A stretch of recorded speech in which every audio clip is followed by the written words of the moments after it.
नमस्कार, Mishra astrology channel में एक बार फिर से आपका हार्दिक स्वागत है। मैं पंडित राम कुमार मिश्रा आज आपको ज्योतिष के ऐसे सूत्र से परिचय कराऊंगा जिससे कि आप अपनी कुंडली का फलादेश बिल्कुल सही और आसानी से कर सकेंगे। इसके लिए बहुत ज़्यादा ज्योतिष का ज्ञान होने की आवश्यकता नहीं है, लेकिन इसको बताने से पहले मैं आपसे निवेदन करता हूँ कि अगर आपने हमारे चैनल को सब्सक्राइब नहीं किया है तो कृपया इसे सब्सक्राइब कर लें और कॉमेंट करें, लाइक करें और अपने दोस्तों के साथ शेयर भी अवश्य करें। तो मैं ये कह रहा था कि कुंडली के साथ में एक अष्टक वर्ग चार्ट मिलता है आपको। उस अष्टक वर्ग चार्ट का सही विश्लेषण करने से आप अपने समस्त भावों के विषय में एकदम सटीक जानकारी हासिल कर सकेंगे। अभी सारे ग्रह जो है, मुख्य ग्रह, वो सभी भाव में कुछ कुछ बिंदु देते हैं।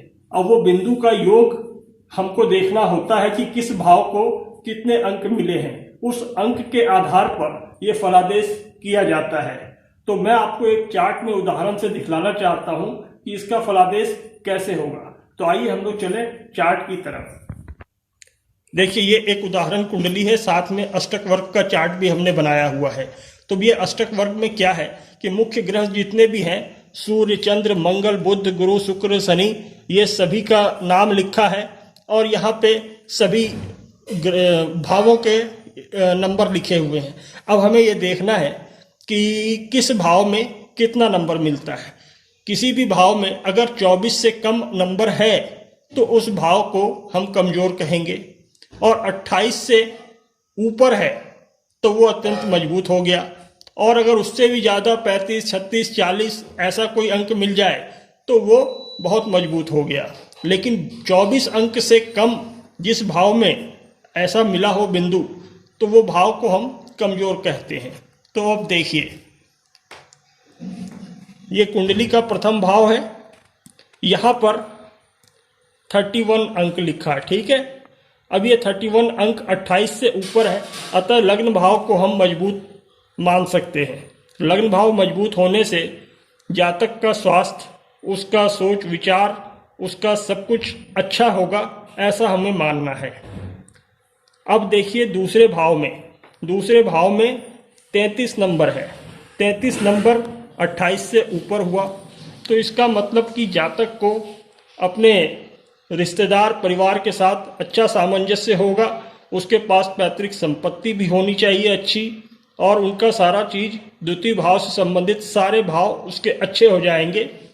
अब हमको तीसरे भाव में देखना है तो यहाँ पर हमें 20 अंक दिख रहा है। तो देखिए 20 अंक जो है वो 24 से कम हो गया। 24 से कम होने से हम उस भाव को कमज़ोर मानेंगे। कमज़ोर होने से तीसरा भाव किस किस चीज़ का है? वो पराक्रम का है, वो छोटे भाई बहनों का है। तो यहाँ पर हम ये मान के चलते हैं कि जातक का छोटे भाई से अच्छा संबंध नहीं रह जाएगा और उसके पास भय होगा, वो हर जगह अपना पराक्रम का पूरा सही प्रदर्शन नहीं कर पाएगा। अगर अंक कम मिले हैं तो उसके ये प्रभाव इस भाव में देखे जाएंगे। अब चतुर्थ भाव को देखें, यहाँ पर 31 अंक मिला हुआ है। तो अब 31 अंक मिला है तो ये 28 से ऊपर हो गया। तो चौथे भाव से अच्छे फल इस जातक को प्राप्त होंगे। यहाँ पर घर, जमीन, गाड़ी, मातृ सुख, ये सभी चीज़ों में इस जातक को अच्छा फल लाइफ में मिलेगा। अब पंचम भाव है, यहाँ पर 32 नंबर मिला हुआ है। 32 नंबर भी 28 से ज़्यादा है, अतः ये पंचम भाव को भी हम बली है ऐसा मान के चलते हैं। तो पंचम भाव बली होने से उसके ज्ञान में और उसके संतान में उसको अच्छा फल उसके जीवन काल में मिलना चाहिए, ऐसा हमको मानना है। अब ये छठा भाव है, यहाँ पर 32 अंक दिया हुआ है। तो 32 अंक भी क्या है? 28 से ज़्यादा है। अतः यहाँ पर शत्रु, रोग, रिपु, ऋण, ये सब चीज़ों का भाव है।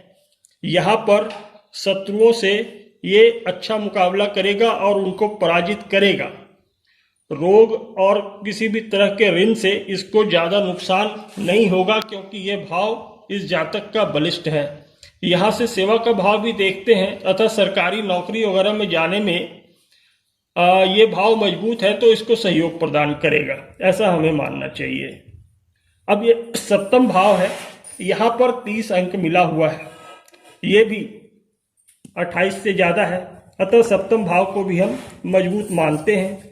ये पार्टनरशिप का, विवाह का, व्यापार का, ये सब भाव को इस भाव से देखते हैं। यहाँ पर ये अपने लाइफ में सफल होगा जातक, ऐसा हमें मानना चाहिए।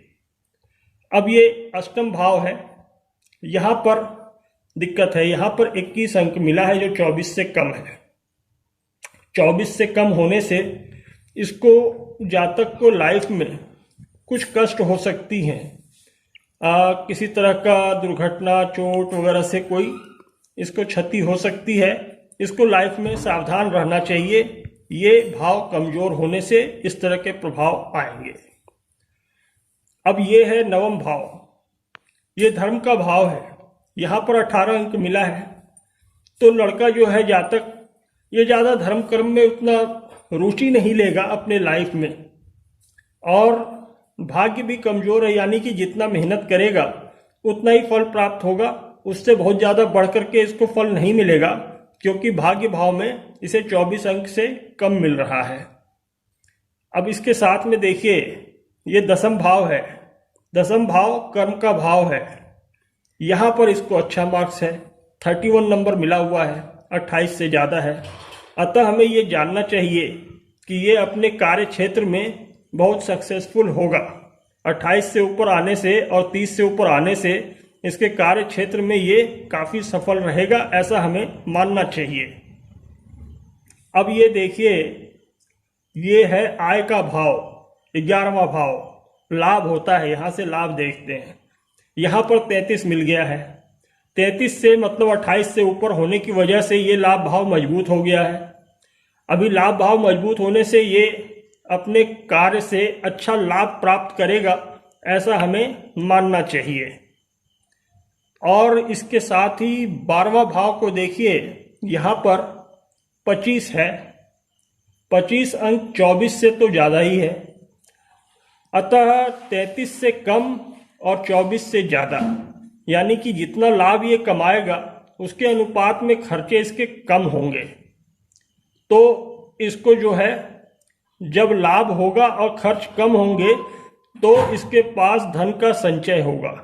तो देखिए, लाभ भाव का संबंध धन भाव से है, खर्च कम हुआ तो संचित ज़्यादा हो गया। तो इस प्रकार से जितना 33 नंबर यहाँ मिला है, 33 नंबर यहाँ मिला है, तो इसके पास जो लाभ होगा उसमें से बहुत सारा धन ये लाइफ में संचित भी कर पाएगा, ऐसा हमें मानना चाहिए। और इसके साथ में ये भी हमें देखना होता है कि सारे भाव में किस किस ग्रह ने कितने अंक दिए हैं। सूर्य, चंद्र, मंगल, बुध, गुरु। प्रथम भाव में सूर्य ने 4 दिए, चंद्र ने 3 दिया, मंगल ने 4 दिया। इस तरह से किस ग्रह का प्रभाव किस भाव में ज़्यादा है और किस में उसका बुरा प्रभाव है, इस चार्ट से आसानी से दिखाई पड़ता है। टोटल अंक 337 है, सारे मिलाकर के इतना ही होता है। इसी को अलग अलग भावों में विभक्त किया हुआ है। अभी लाइफ को 3 स्टेज में देखें, बाल्यावस्था, युवावस्था और वृद्धावस्था। तो लग्न भाव से लेके चतुर्थ भाव तक के 4 भाव को मिला के एक अवस्था बाल्यावस्था को देखते हैं। अब पंचम भाव से लेकर के 5, 6, 7, 8 अष्टम भाव, यहाँ तक इसको हम युवा अवस्था के समय में देखते हैं। अब नवम भाव से लेके द्वादश भाव में ये 4 को मिलाकर के हम वृद्धावस्था देखते हैं।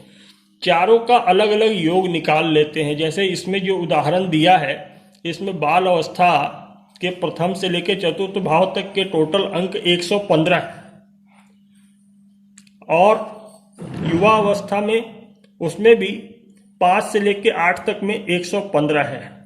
तो हमें ये मानना होगा कि इस जातक का बाल्यकाल या विद्यार्थी काल बहुत अच्छे से पढ़ लिख करके घर आरामदायक घर में रह करके बीतेगा, और युवा अवस्था भी जब आएगी तो ये अच्छे नौकरी में जा रहा है। देखिए यहाँ पर सरकारी नौकरी के योग इसके बनते दिखाई पड़ रहे हैं।